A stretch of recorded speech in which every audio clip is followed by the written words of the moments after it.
Assalomu alaykum. Endi O'zbekiston hududidagi dorixonalardan retseptsiz dori xarid qilish mumkin bo'lmaydi.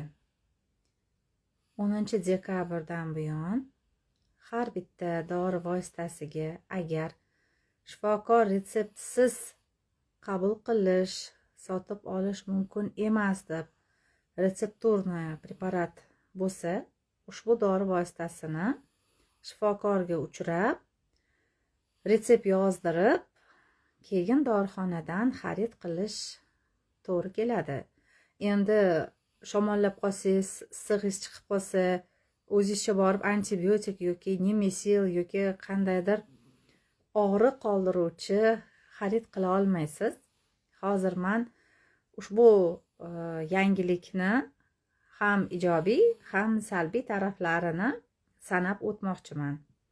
Chunki ko'p dorixonalarda panika bo'lyapti, to'polonlar bo'lyapti.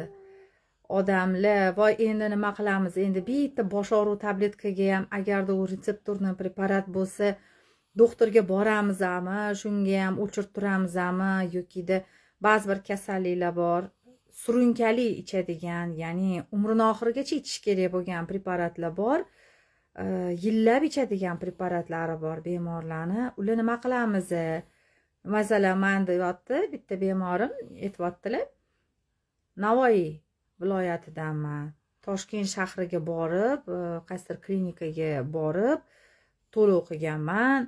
300 ming konsultatsiyaga to'lov qilib, 1,5 millionli analiz topshirib, korreksiya retsept olganman. Va o'sha retsept meni tuzatdi. Men bilaman o'sha shu preparatlar menga yaxshi ta'sir qilganini. Oradan ozgina 1 oy o'tyapti, 3 oy o'tyapti va menda yana shu noxushliklar kuzatilyapti. Nima endi men yana Toshkentga borib, yana retsept yozdirib, xuddi shu dorini yozib berishi uchun yana o'sha shifokorga borib, shuncha analizni boshqatdan topshiramanmi deb shunaqangi bir e'tirozli holat bo'ldi. Navoiy viloyatini o'zidagi tumanga qarashli poliklinikaga chiqib, menga mana shu dorilarni yozib bergan. Chunki aptekaga borsam, xolajon, sizdagi inyektsion preparatlar, ichida antibiotik ham bor, retseptsiz sizga sota olmayman deyapti farmatsevt. Men nima qilaman? O'lamanmi endi?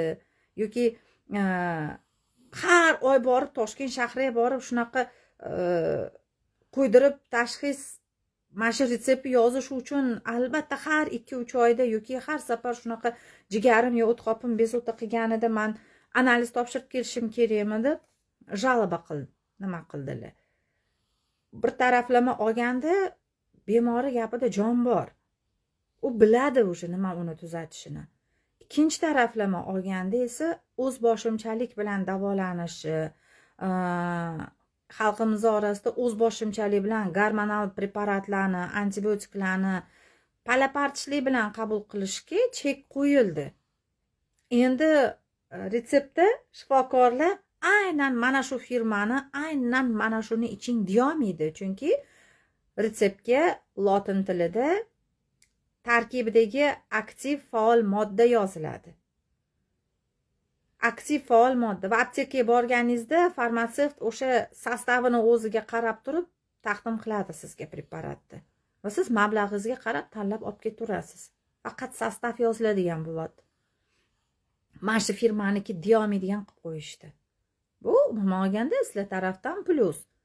Ba'zi bir mamashalar bor, men ko'raman, qo'shnisini gapiga kirib 2 yashar bolaga kokteyl qilib, kokteyl nimaligini bilasizlar, bola shamolladi, isitmaladi, dimedrol, noshpa, dexametazon, fizrastur 4 tani bitta qilib urib 3 kunda tuzatib olishyapti bolani. Uy sharoitida gormon qilishyapti bolaga va buni ayanchli oqibatlarini ko'zimiz bilan ko'rib turibmiz. Mana shunaqa holatlarni oldi olinyapti. 3000 so'mlik preparatni ham endi o'z boshimchalik bilan sotib olish yoki men bilaman shu narsa meni tuzatadi yoki internetda shuni maqtab chiqishdi, shuni men ichishim kerak yoki men shuni ukolini olishim kerak deya olmaydi kasal. Telefon nomerim profilimning shapkasida. Salom yo'llaganlarga barchaga assalomu alaykum. Prosta men hozir endi bo'shadim. Kunduz kuni vaqtim bo'lmayapti primoy efir qilishga. mana shunaqangi e'tirozli bir janjalli holatni oldini olish uchun chiroyli qilib sizlarga tushuntirib qo'yyapman. Salbiy tarafini aytadigan bo'lsam, endi viloyatlarda bilmadim, lekin Toshkent shahridagi oilaviy poliklinikalar bemorlarni o'ziga normalni xizmat qilisha olmaydi. Yo'naltirib bergin degan bitta dahmaza chiqqan. Вот siz mazingiz yo'q, допустим, davleningiz baland, issig'ingiz chiqyapti, ertalab poliklinikaga boryapsiz, sizga yordam kerak. Nima qilasiz? Birinchi o'rinda talon olasiz. U talon bilan keyin o'chirib poylab doktorga kirasiz. Siz hali doktorga yetib bormadingiz. Hamshira o'tiradi u yerda, yo'naltirib berish uchun. Oldilari ham mani mazam yo'q desa, shifokor aytardi, tez qon siydu, uzr siydu deganiga, peshob tahlili, mana analizlar yozib ber deb medsestrasi aytardi, shartta laboratoriyaga tushib topshirib chiqardingiz, javob chiqqandan keyin doktorga kirardingiz. Hozir qon tahlili, peshob tahlili, UZI, rentgen, fluorografiya, hamma tekshirlarga medsestra o'tirib yo'naltirib beradi.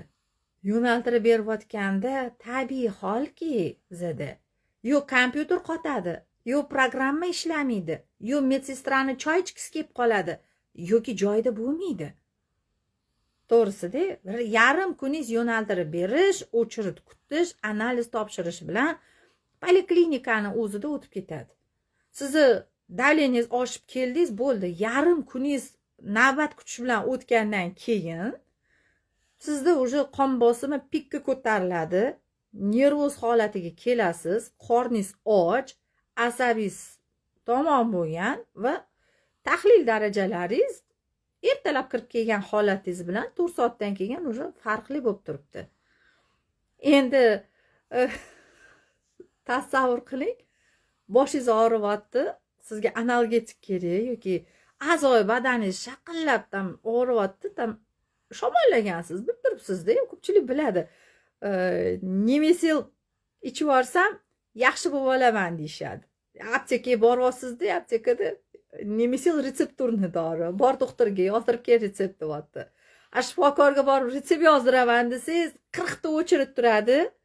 Chunki hozir Toshkent shahrini eng yomon tarafi shundaki, propiska ochilgan. Aholimiz Toshkent shahrini o'zida 7 millionga yaqinlashib qoldi. Lekin hech kim maktab, bog'cha va tibbiy xizmat, raddom, poliklinikani shuncha aholiga ixtisoslashtirmagan. Da ish kuchi yetarlidir, da uyli qurilyapti, yashashga uy joylar yetarli. Lekin shuncha aholiga xizmat ko'rsatadigan, ularni bola chaqasini o'qitadigan o'qituvchilar soni, maktablar soni, poliklinikalarning soni ko'payayotgani yo'q. Shuning uchun navbat juda ko'payib ketyapti. Davlat tasarrufidagi maktab o'rniga частный maktab ko'payib ketyapti. Davlat tasarrufidagi bepul tibbiy xizmat ko'rsatiladigan poliklinika o'rniga частный klinikalar ko'payyapti. No, mana shunaqa holat.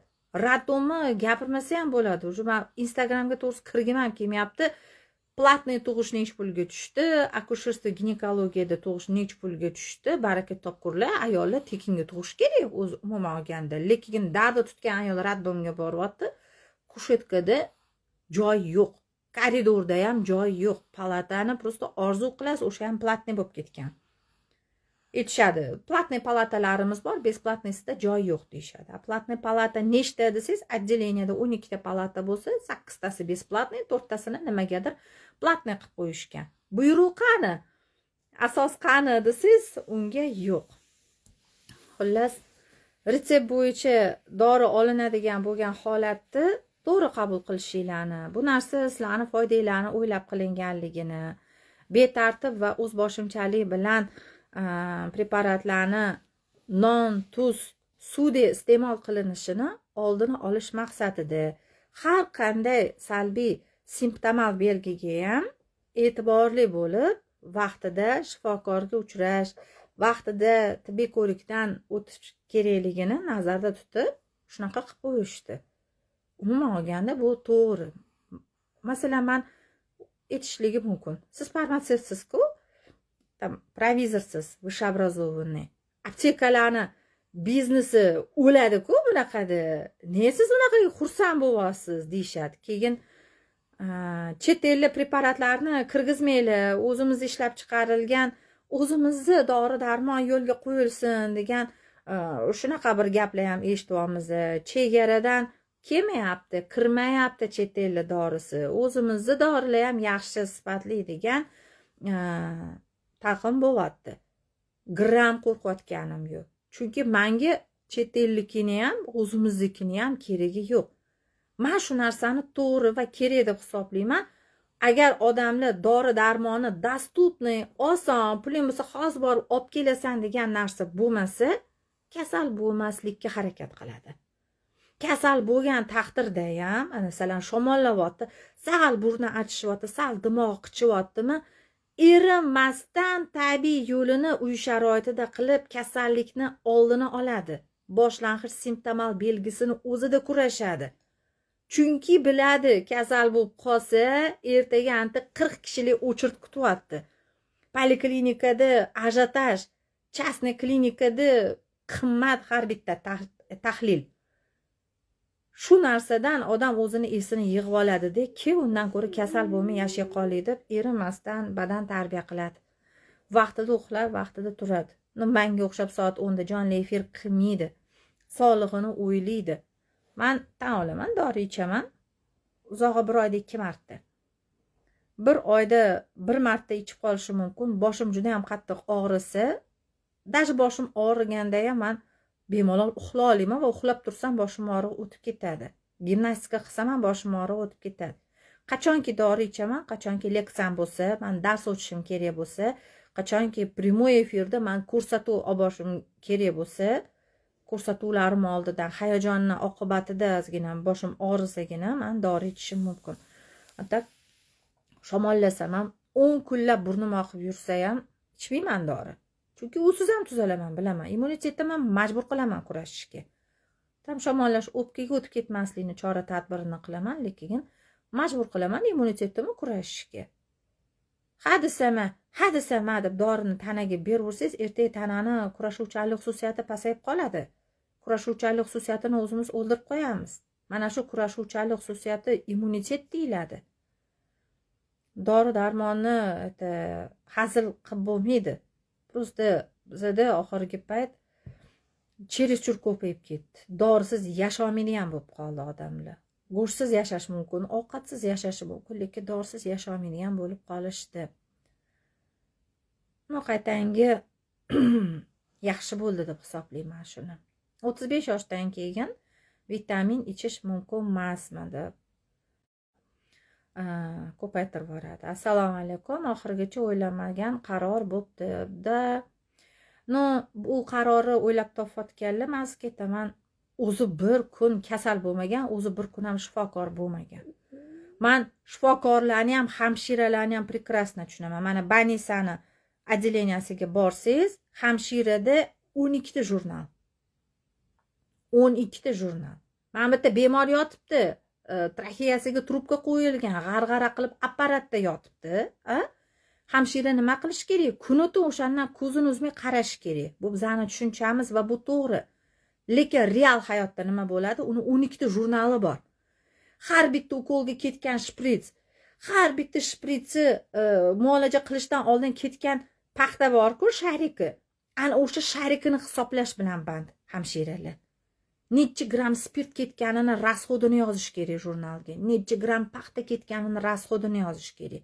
Har bitta muolajaga ochgan perchatkasini yozish kerak. Har 3 soatda almashtirgan maska bor-ku, karantin paytida agar maska tutgan bo'lsa, chunki davlat tekinga berib qo'ygan maskasini hisobini qiladi. Qaqqa ketdi shuncha maska. Endi vazirlikni nazarida menimcha muttahamli ishlaydi. Tibbiyot xodimlari yoki o'qituvchi bo'lib. Shuning uchun xafa bo'lmaylik. Masalan, men ham tibbiyot xodimi, ham o'qituvchiman-da. Tibbiy taraflama chiqayotgan buyruqlarni bunday yaxshilab qarasangiz, o'zi bir kun shifokor bo'lib ishlamagan odam tibbiyot bo'yicha buyruq chiqaryapti. Va uni men bu yerda real doktorlar, medsestralar, kichik tibbiyot xodimlari, farmatsevtlar ispaniyaz qilishga qiynalishyapti. O'qituvchilarda ham xuddi shunaqa narsa. Masalan, men 6 ta fandan dars beraman, farmatsiya kafedrasi. Gram charchamayman, 5 para dars bersam ham. Meni charchatadigan narsa dokumentatsiya. Bilasizlarmi, 15 ta fayl papkam bor shekilli. Bu hozir men sizlarga bitta kulgili gap aytib beraman. Va realni o'qituvchilar. O'qituvchilarga buyruq chiqarayotganlar hamchi bir kun o'zi o'qituvchi bo'lib ishlab ko'rmagan. Men garantiya beraman, agar maktabda 1 soat o'qituvchi bo'lib ishlagan odam vazirlikda buyruq chiqarib o'tirsa, ta'lim tizimimiz bo'lib porядка bo'lardi. Kuratorskiy gruppam bor. 30 tacha bola. Endi statistikaga men hisob berishim kerak. Nechta o'g'il bola, nechta qiz bola. 2006-yili qiz bola nechta, 2006-yil o'g'il bola nechta. 2007-yil qiz bola nechta, 2007-yil o'g'il bola nechta. Hijobligi nechta, hijobsizi nechta. Har bitta talabamni qaysi viloyatdanligini hisoblab chiqaman. Temir daftarga, kam ta'minlanganlarga, yarim yetim, chin yetimlarga bo'lib chiqishim kerak va albatta ularni xarakterini, fe'l-atvorini rangli tizimda baholash chiqibdi. Bunisiga nima deysizlar o'rtoqlar? Yashil, qizil, sariq. Zo'r поведениyaga egaligi yashil, sal gap qaytaradigani sariq, umuman aytganingizni qilmaydigan talabalarni qizil rangda bo'yab baholashim kerak ekan. Men hali fan berishga o'tganim yo'q. Bu kuratorskiy talab. Har bittasini ota-onasini nomeri bo'lishi kerak, adresi bo'lishi kerak. Arendada Toshkentda turib, kvartirant bo'lib o'qiyotgan bo'lsa, men bechora kurator ishimdan, darsimdan, oila, bola chaqamdan hammadan ortib, ularni uyiga borib, ular bilan selfie qilib rasmga tushib, haqiqatda o'quvchim mana shu yerda, mana shu uyda yashayotganligiga video qilib tasdiq olib, hisobot berishim kerak. Ertalab kelyapman, kayfiyatim zo'r, mazza qilib dars beraman hozir deyman, lekin chaqirtirishadi meni. Nimaga? Gruppangda 13 ta o'quvchi yo'q. Qatta. Men qattan bilaman ular qatta. 18 ga to'lgan maktabni bitirgan o'quvchilarga kasb beraman. Ular qattaligini men telefon qilib topishim kerak. Bir ular kelmaganligi uchun agar telefonini ko'tarmasa, ota-onasiga qilishim kerak bu. 2 xullas ketida yugurishim kerak. Telefonini topa olmasam, uyiga topib borib, olib kelib o'tkazib qo'yishim kerak, chunki davomatni ta'minlashim kerak men. Hech kim meni dars berish sifatimni so'ramaydi. Hech kim meni talabalarim darslikni qay darajada o'zlashtirayotganini so'ramaydi. O'qituvchini dars o'tish tempini so'ramaydi. Men bir ishxonamga boribchi, yig'gan hujjatlarimni ko'rsataman desizlarga. Voy, menimcha bu buyruqni o'ylab topayotgan odam O'zbekistonga kanselyariya olib kirsa kerak yoki qog'oz chiqaradigan fabrikasi bor odam vazirlikda o'tirib olib buyruq chiqaryapti. Chunki biz o'qituvchilar va tibbiyot xodimlaridan boshqalar olmaydi-da shuncha qog'ozni. Ishonasizlarmi, 2 ta shkafim, 6 ta polkam qog'oz bilan to'lgan, rasm bilan to'lgan, isbot bilan to'lgan-da. Endi keyingi etapga o'tsam, hozir vobshe yig'laysizlar o'rtoqlar. Kulasizlar. Nima Zaril Bakirova bo'shab ketdi borasizlar. Lekin kasbimni yaxshi ko'raman va fidokor ustozlar bor ekan, oyligimizga qaramay ishlaymiz, chunki kollektiv yaxshi deb bizda. Bitta dona o'quvchi o'qisa ham o'qitamiz. Hech bo'lmasa mana shu o'qisin debdi.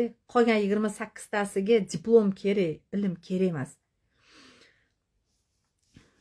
Endi fanga tayyorgarlikka chiqqan buyruqni ko'rsangiz. Tarifikasion setka, ishchi dastur, namunaviy dastur, o'quv dastur, har bitta darslikka modulmi bir nima yaratasiz. Ma'ruza matni, amaliy ko'nikmalar matni, baholash mezoni va bu uzr, o'quvchilarim eshitayotgan bo'lsa xafa bo'lishmasin. Bu tupitsalarga yana biz test o'ylab topamiz. Skanvord qilishimiz kerak. Ramashka metodi, baliqcha metodi, daraxt metodida biz bularga darsni tushuntirishimiz kerak ekan. Familiyasini to'g'ri yozishi biladimi deb so'raylar shu o'quvchilarni. Maktabda alifbeni hamma harfini biladimi deb so'raylar. Va sanashni bilmaydiganlari ham bitiryapti-da maktabni, lekin o'qituvchiga shunaqa katta talab. Endi вообще-da davomatini qilib qo'yamiz. U darsligiga bitta fan uchun 3 ta papka qildim. Xo'p dedim, qildim. Ham amaliy, ham nazariy. Yaxshiyam bularni men praktikaga olib chiqmayman. Praktika это ужас вообще. U ham mayli. Endi Xudoga shukr qutuldim deb bitta raspisaniyamga qarasam 6 ta fan berib qo'yishgandi. 6 ta. Farmximiya, fitoterapiya, farmatsevtik yordam asoslari, klinik farmakologiya, lotin tili. Vроде men filolog emasman, lekin lotin tilidan dars beraman. Lotin tilini bilganim uchun ekanda. Va 6-fanim nima edi? Farmatsevtik sanoat. Mana shu fanlardan men dars beraman. Endi 5 ta faylimni to'ldirdim deganimda, qarabsizki, men bitta qilgani 5 ta fanni qilishim kerak. Voy, o'lib qolay deb 6 ta fanni qildim. Buyruq ekan, mayli bajaraylik deb. 18 ta papka bo'ldimi? Hatto siz 3 tadan papka qilganingizda ham 18 ta papkani qog'oz bilan to'ldirdim. Voy, nechta blok A4 format qog'oz ketdi. Bu buyruqlarni chiqarayotgan odamni aniq qog'oz va fayl papka chiqaradigan zavodi bor. Printer kartriji bilan. Aniq. Chunki o'qituvchi odam bunaqa buyruq chiqarmaydi, biladi, tushunadi. Bir kun dars bergan odamga bu qanchalik nevozможно qiyinligini biladi. Keyin hop dedim. 1,5 oy vaqtim ketdi. Уже noyabr keldi. 6 ta fanimni dokumentini cho'tga qilib qo'ygunimcha. Uni orasida 3 ta komissiya kelib ketdi. Endi biz jinoyatchilar korporatsiyasida ishlaymiz, bizani aybimizni topishligi kerak-ku. Bechora o'qituvchilar o'marib tashlabdi. Hamma yoni o'qituvchilar yeb bitirib bitib ketyapmiz. 4 qavat uchastkada turibdi hamma o'qituvchilar. Bizani tekshirgani kelishadi yana. Qilyapsanmi, yo'qmi deb. Bittasi o'tirib bir para darsimni eshitmaydi. Bu qanaqa ma'ruza o'tyapti? Bu amaliyot darsini qanaqa o'tyapti? O'quvchilarni qay darajada qiziqtiryapti? O'quvchilar birinchi kursda qanaqa to'p o'ydi-ku, 3 yil ichida nimani o'rganyapti deb ishi yo'q. Ularga hujjat kerak. Hujjatlarni taxlab qo'yish kerak. Shu kerak, davomat kerak, hujjat kerak. Farqi yo'q ham kallasida nima borligini-da. Shu kontraktlarni vaqtida to'latish kerak, shu kerak. Hop dedimda 6 ta fanimni hujjatini to'g'irladim. O'tirib olinglar, hozir yig'laydigan fenomenalniy momentini aytaman. Просто kayfiyatinglar ko'tariladi. Bizda 3 ta kursda. Men оказывается bu fayl papkalarni birinchi kurs uchun qilgan ekanman. Xuddi shuni 3 ta kursga qildim. Endi 18 ni 3 ga ko'paytiringlar, baraka topkurlar. Nechta bo'ladi? 2 kun tutadim, yig'ladim, tam уже xayolimda men bo'shadim ishdan. To'g'risi, hamma o'qituvchilar 1 yilda bir marta xayolan bitta bo'shab keladi. O'zimizcha deb boyib ketamiz debdi. Toshkentlikman, qayerlisiz deb kim so'rayapti. Keyin hop mayli dedim, ustozlarim, hamkasblarim, madi pistaqil, odam qilgan ishni odam qiladi. Sangacha ham qilishgan, sandan keyin ham qilishadi. Davay qilasan. Yordam berishdi, baraka topishsan, Alloh rozi bo'lsin. Yordam berishdi. 3 ta kursda dokumentini qildim. Voy Xudoga shukr, men buni epladim dedim. Уже dekabr keldi. Dekabr уже semestr tugayotganda men qilib qo'ydim hammasini. Shikkallat. Cho'tki desam, hozir yig'laysizlar, bitta gap aytaymi? Hozir yig'lavorasizlar, aniq yig'lavorasizlar. Raspisaniyamga bitta qarasam, hamma gruppam, hamma fanim, hamma dokumenti cho'tki, menga hech kim hech narsa deyolmaydi deganimda bir dona yevro gruppa tiqib qo'yishganda. Voy, уже PP bilmayman bir narsa dvorasida. Shularni hammasini o'sha bitta dona guruh uchun rus tiliga perevod qilib boshqatdan chiqarish kerak ekan. Mani aybim ham o'zbekcha ham ruscha dars o'tganimdami? O'rtoqlar. Yo'q-da endichi. Shuncha dokumentatsiya 4 oy vaqtim ketdi. Bir dona yevro gruppa uchun endi men shularni tilida qichqaman. Xo'p, mayli deb qilgan taqdiringizda ham men hali 820 soat darsimni, tam bir stavka darsimni qanaqa qilib o'tishimni men hali aytayotganim yo'q. Men faqat dokumentatsiyani gapiryapman sizlarga. Voshshe deb ko'rsanglar. Qilib bo'ldim deganda yil tugaydi. O'quv yili tugaydi. Avgust oyida mana 1 oy otpusк bo'ladi. Bo'ldi, men keyingi yil ishlamayman deb bo'shash arafasida yilni yopadi bechora o'qituvchi. Mayli, otpuskka chiqib kelib, keyin bir gap bo'lar deymiz. 1 oy otpuskda hammamiz bir-birimizni sog'inamiz. Все-таки mamutdek qorayib ketgan vijdonlarimizda yana oqarishni boshlaydi. Keyin qo'y, mayli, yana 1 yil ishlayib, pensiyamga ozgina qoldi deydi bechora o'qituvchi. Qarasa, уже отпускной puli tugadi. Men bitta o'g'il qizi katta bo'lyapti. Kontrakt to'lash kerak, uyni remont qilish kerak, tomini yopish kerak, tam qizi sarpa qilish kerak. Keyin avgust oyida tushamiz o'qishga. Eng rasvosi shu yerdan boshlanadi. Yana buyruq yengillanadi-da, yana bitta kichik joyiga qaysidir ilova qo'shilib tiqilib qoladi-da. O'tgan yil qilgan hamma makulaturamiz bor-ku, bo'ldi, hojatxonaga ketib boshqatdan qilib chiqish kerak shularni. Baraka topkurlar bitta buyruq chiqargandan keyin kamida 3 yil o'sha qotib turish kerakmi o'sha buyruq? Hech bo'lmasa 3 yil bitta joyda turib, bitta hujjat bilan 3 yil dars beraylik, o'rtoqlar. Вот ужас это. Bu o'qituvchilarniki, bu tibbiyot xodimini o'qitayotgan o'qituvchilarniki. Toshmi, Sampi, farmatsevtika, meditsina soha deysizmi, narxoz deysizmi, singapurskiy deysizmi, hamma yoq shu ahvol. Shuning uchun o'qituvchilar bo'shab частный universitetga ishga kirib ketyapti. Voy, eng qiziq bo'lgan joyini aytmayman-ku, Madinachiga shuncha dars berar ekansiz, shuncha hujjat qilar ekansiz, orada yana odam davolar ekansiz, yana blok yurg'izar ekansiz. Oylik nech pul nima deylar-yu, o'rtoqlar? 3 million 400 ming oylik. 3 million 400 ming oylik. Men уже bir 5 million xarajat qilib tashlayman bir oyda bu hujjatlarni qilish uchun. Majburmiz qaysidir hujjatlar uchun gruppadan pul yig'ish uchun. Yomon ko'rinib o'quvchilarning ko'ziga. U bechoralarning ota-onasi chirillab kontrakt to'lab o'qityapti. Yana o'tiramiz. Unga pul, bunga pul, menga pul, ko'chatga pul, remontga pul, unga pul, ish qilib pul har oy nimagadir o'qituvchi bechora o'quvchilarga yomon ko'rinib pul yig'ib berish kerak. Voy, xususiylarda ham menimcha shu ahvol bo'lsa kerak. Men xususiyda ishlamaganman, bilmayman. Больницаlardagi medsestralar bechora yig'laydi. 1,5 million oyligiga 12 ta jurnal to'ldiraymi deydi. Sest kelsa itdek tozalaylikmi deydi. Yoki hamda kasal yotgan odamni nimasiga kateterdan ovqat beraymi, pampers alishtiraymi, muolajasini qilaymi, yo sharik sanab hisoblab paxtani grammini o'lchab o'tiraymi deydi.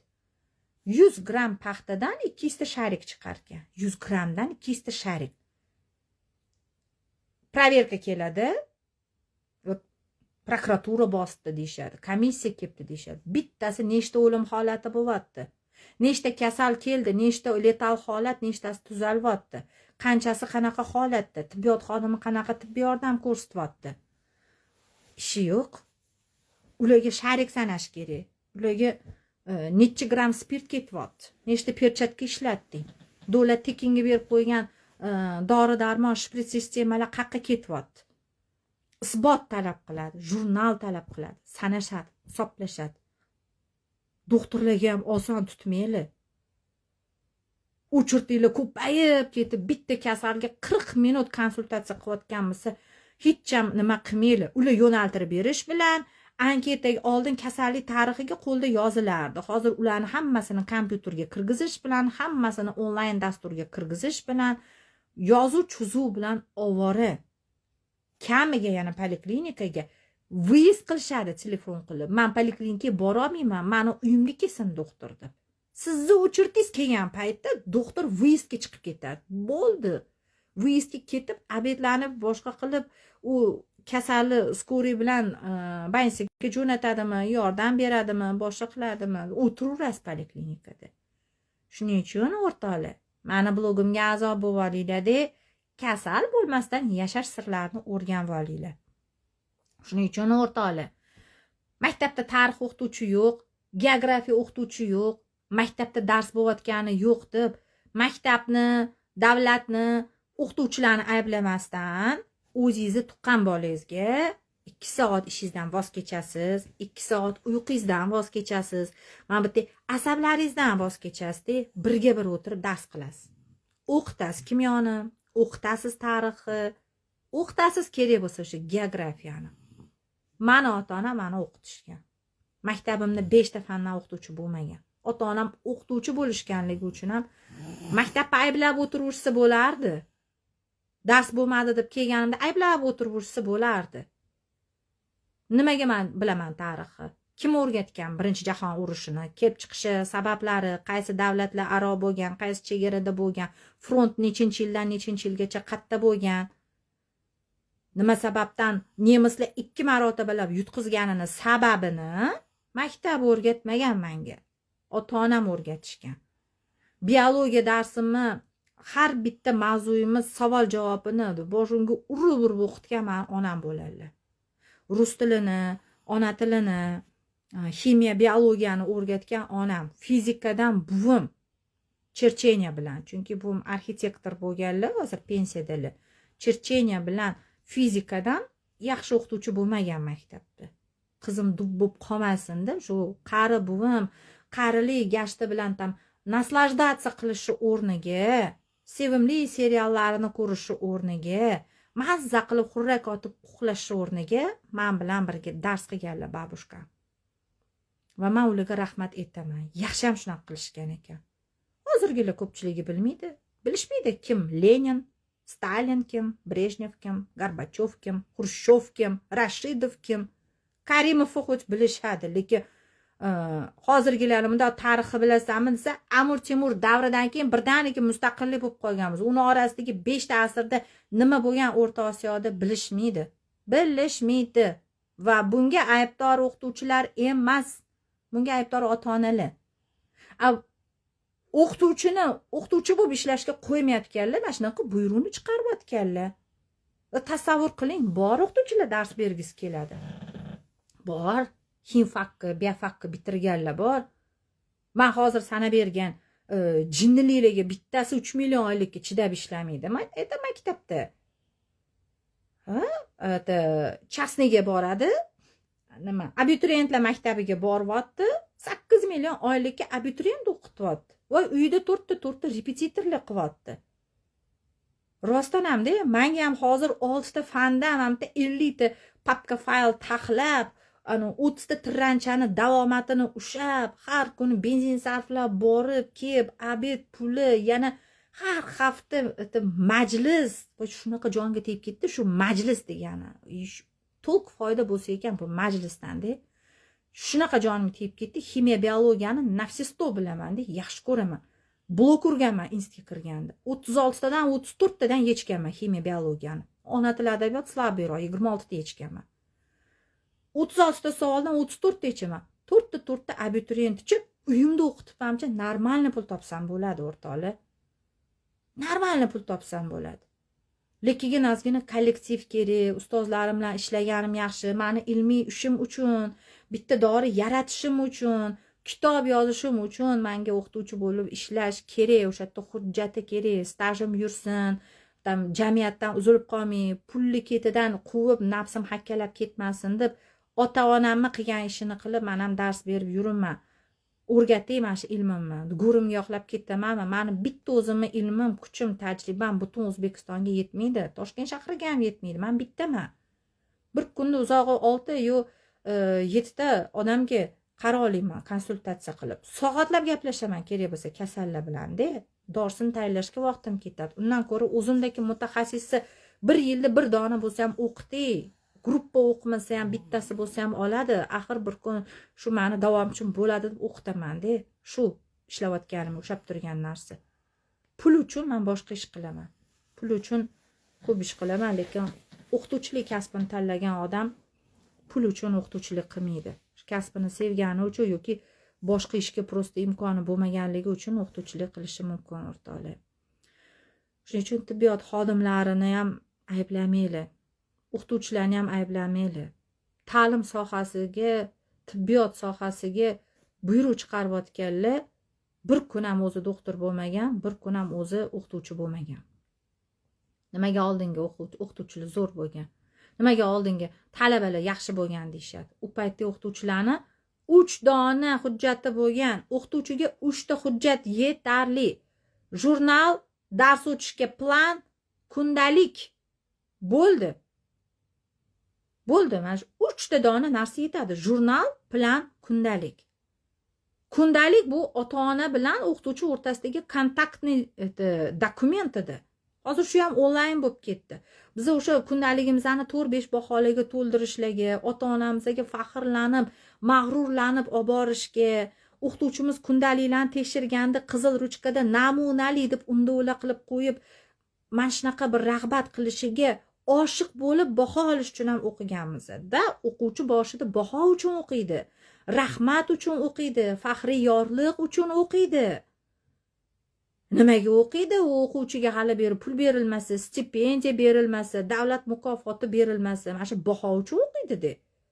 Shu narsa ham onlayn o'tib ketgandan keyin qizig'i yo'q o'quvchiga bahoni, 4 ham 5 ham qizig'i yo'q. Bilmadim. Balki onlayn ham kerakdir. O ota-onalardan bittasini so'ring, sen hech kundalik uzga kiryapsanmi deb so'ring. Login parolini bilasanmi deb so'ring. 1 yilda 1 marta ham kirmaydi ota-ona. Bolam necha o'qiyapti, nechiga topshiryapti, fanini qanaqa yopyapti.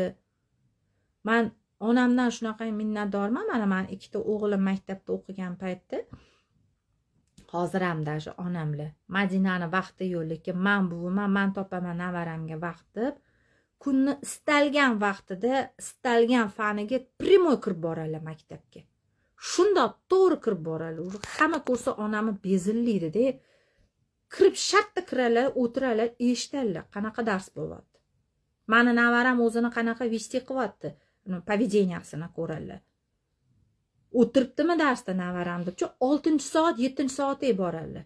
Keyin billa qaytib kelishadi maktabdan. Bilib bo'lmaydi bola. Maktabga ketdim deb ketadi, 3 soat o'qiydi, keyin qochib ketyapti qanchasi. Davomat degan bekorga 50% ga tushib ketmayapti. Kunni yarmidan keyin.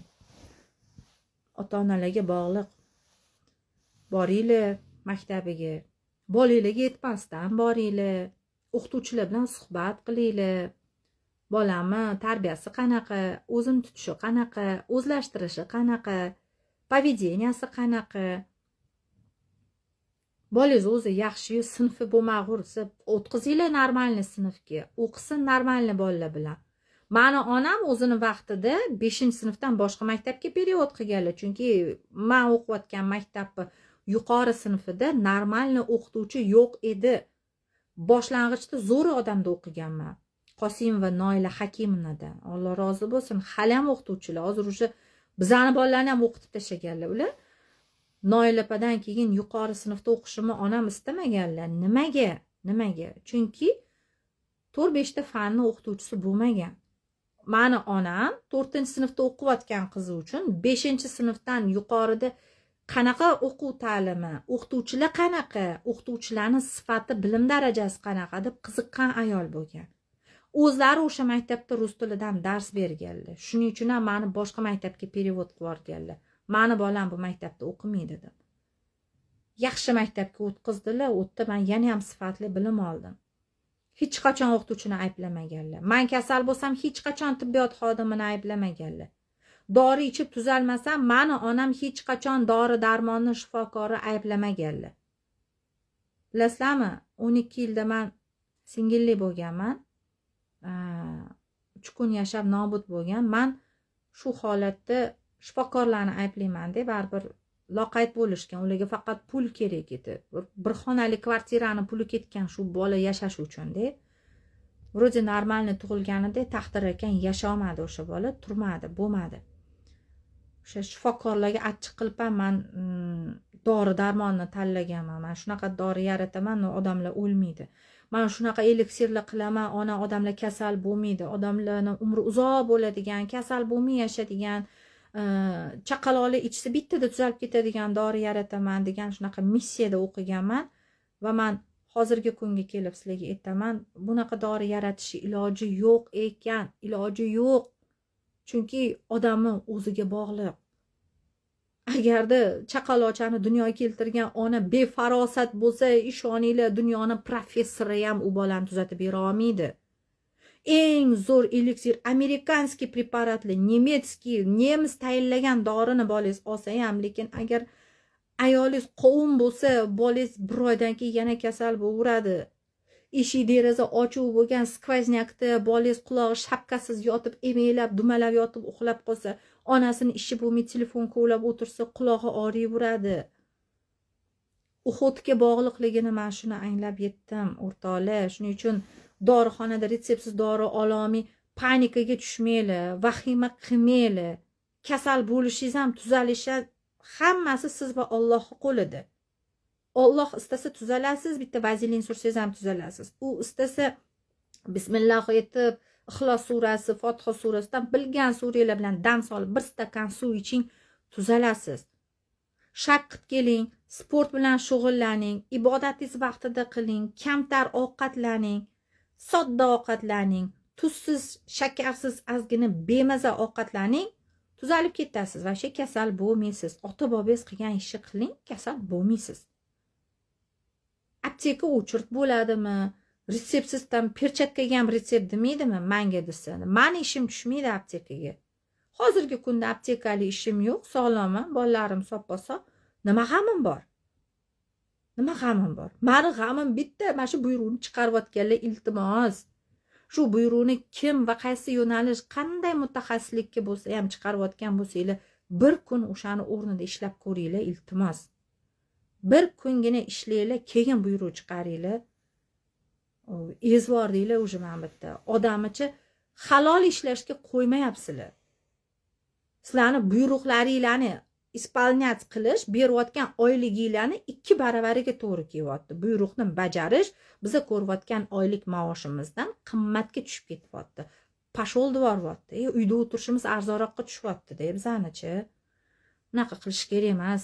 Shuning uchun yurtda nechta diplomlilar bozorda kiyim sotib, chinni sotib. Majbur bola chaqa ham bitta 32 ta tishi bor, bularni boqish kerak-ku kimdir.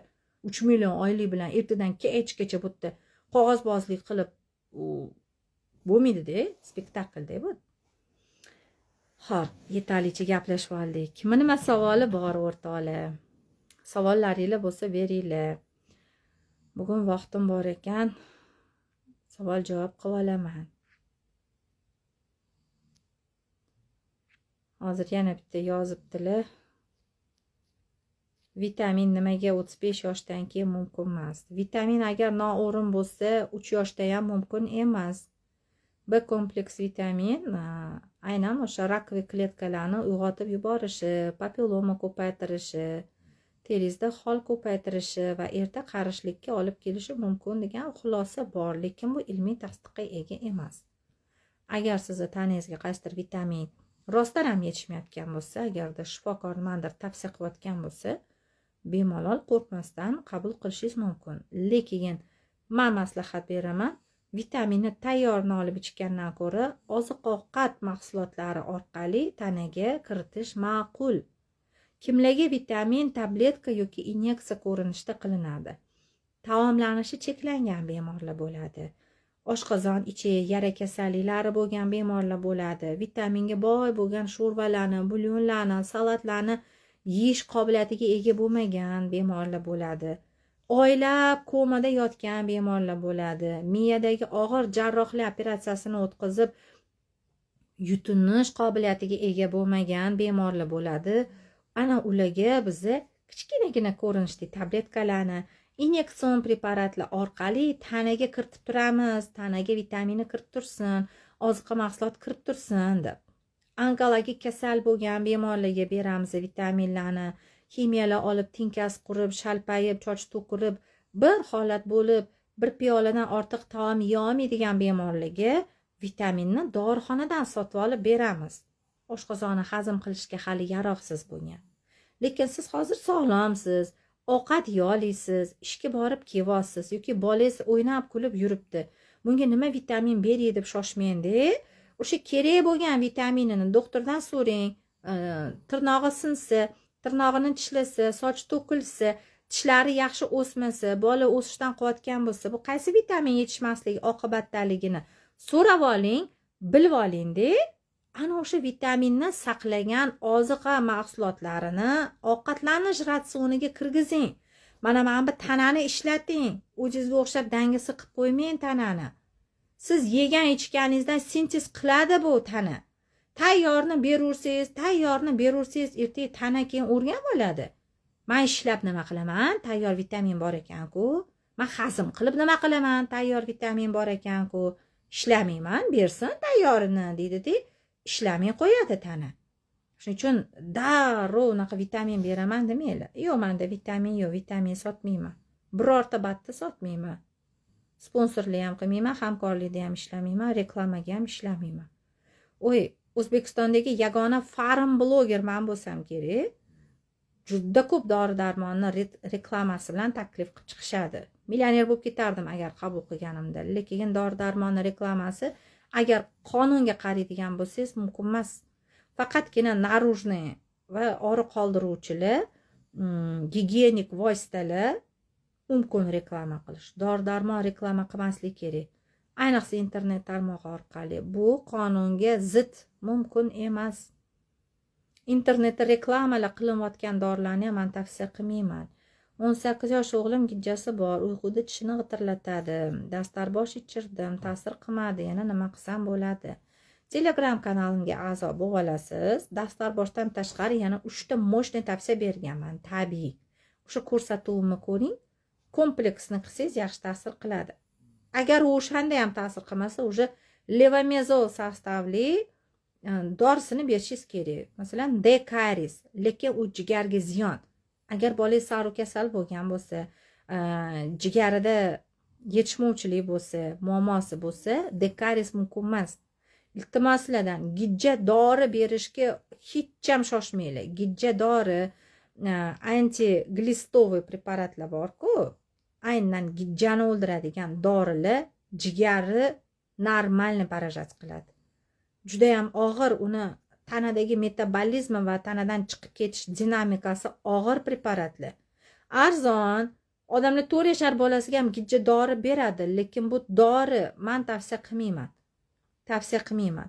18 yashar bolaga agar hamma tabiiy yo'lini qilganingizda ham ta'sir qilmasa, ana keyin levomezol tarkibli preparatni albatta shifokor maslahati va tavsiyasi bilan shifokor yozib bergan dozada berishingizni maslahat beraman. Yosh bolani terisi quruq bo'lsa nima qilish kerak?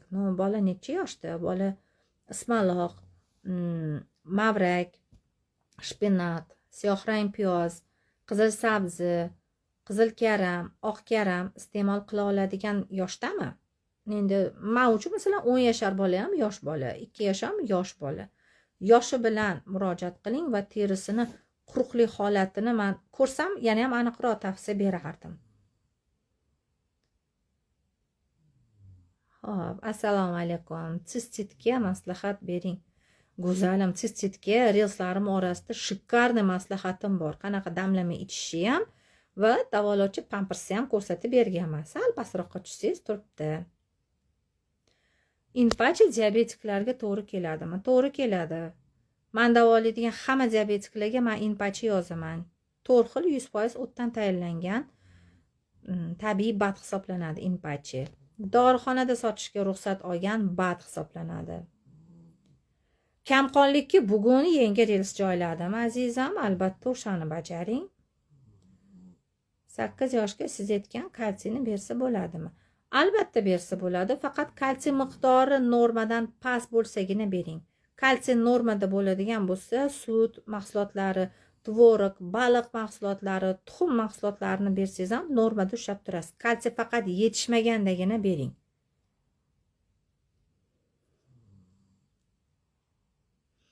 Yana nima savolinglar bor o'rtoqlar?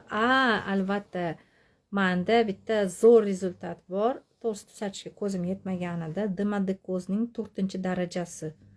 Yuz prosta ugriga bosib ketgan. Noxatdek kattalikda yiringli ugri polностью. Mana shunaqa bo'ldi bir oyda. 26 kunlik rezultati bor. Faqat internetga uni qo'ya olmayman. Telegramdan menga shaxsiyga demadekos rezultati deb yozinglar. Maqtanaman. Rosa zo'r.